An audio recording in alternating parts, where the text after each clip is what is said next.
Please allow me a moment for a specific message to my amazing, inspiring, loving, talented, ingenious African American family. When dealing with whites whom are reluctant to acknowledge our history in this country and how it has affected the present, starting with the founders whom proclaimed that all men are created equal, while simultaneously enslaving men, women, and children in one of the most brutal and cruelest forms of human enslavement in the history of the world. Remember, emotions such as anger, anxiety, guilt, shame, and fear keep us from connecting to one another. Please recognize how whites have been socialized. Please acknowledge that whites have been lied to. They have not been told their history in its entirety.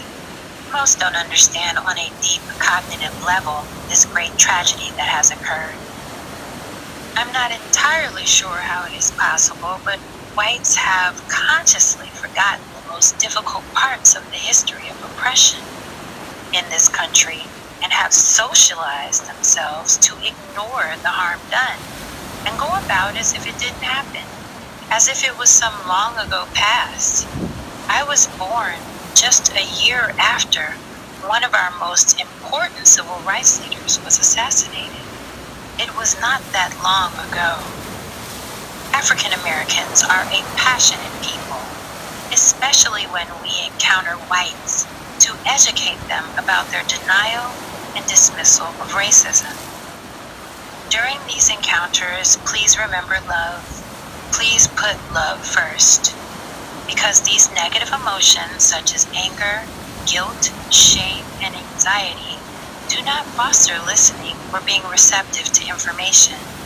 They are important to feel and process, but not helpful when trying to actively connect with each other cross-racially.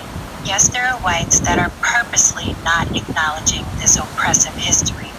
They may never experience the full humanity that is required to recognize the injuries that have been inflicted on the Black community.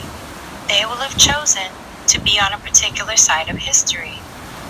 Please see the God in them as well. Inciting guilt and resentment in the most difficult people, those in deep denial, is a waste of precious energy. They must ultimately be appealed to by those from their own group.